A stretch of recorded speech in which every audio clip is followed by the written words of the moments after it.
One of the most interesting things about the cube is that there is no searching in the deck. You're given a random deck of cards and that you just draw and that's what you play with. So unlike normal Yu-Gi-Oh where there's a lot of searching that happens, floaters, being able to replace yourself, is definitely one of the best ways to give decks a quote-unquote engine to be able to maintain field presence and generate more advanced boards. So I'm not going to cover every card in here today, but I'm going to cover some of the best floaters that exist in the cube across a couple of different categories, just to kind of speak about mechanically how they're working. So first, we're going to be talking about the things that replace themselves when they are destroyed or when they leave the field.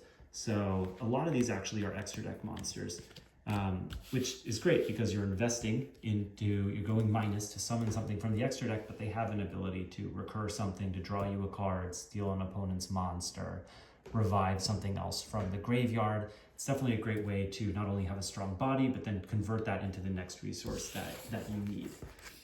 There's also a lot of cards that replace themselves after being set on the field for a turn. So battle phase trap cards, or some of the flip effect monsters that are able to either draw a card from the deck or recur resources from the graveyard. Tindangle Angel definitely being kind of the strongest one here across multiple of different metrics.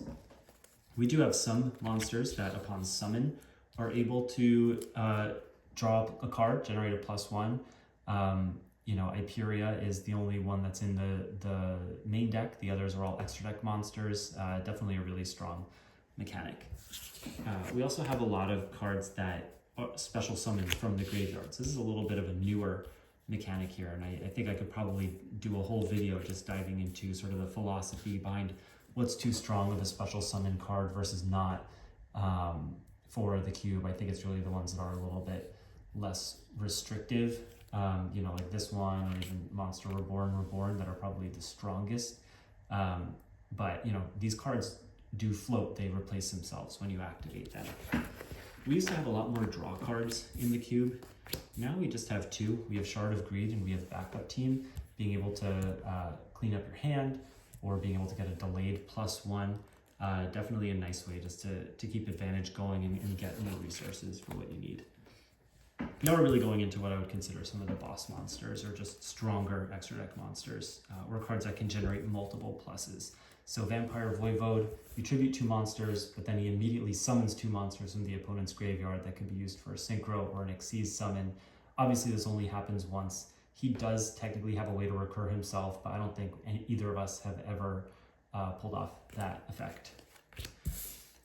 So those are all the cards that can generate that can replace themselves once.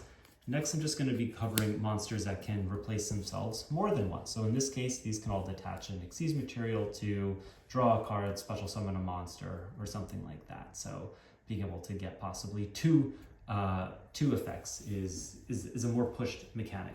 Power Tool Dragon, he's obviously limited by the number of equip spells, but still the fact that he theoretically could generate even more pluses is definitely a big advantage here. We also have some of the cards that, the field spells, right? These cards are able to generate multiple pluses, drawing 2 cards when a monster is special summoned, paying 1,000 life points to draw a card, getting 5 spell cards back. Really nice way to create more complicated game states, but also be able to replace themselves and float and make the games last a little bit longer. Moving on to some of the tribute monsters.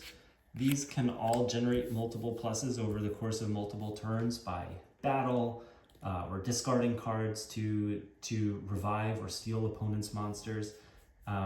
It's nice having something like this in a tribute monster, because even though the creator isn't necessarily getting a plus, you're just kind of trading 1 for 1, it still is a way to get the right pieces on the field so that you can get a game shot.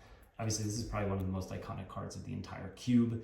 I think it really defines a lot of the power curve of what the cube is, and in some ways I think it's actually gotten a bit weaker with the inclusion of some of the newer cards, but it's definitely a fan favorite and a classic from the early days of the cube.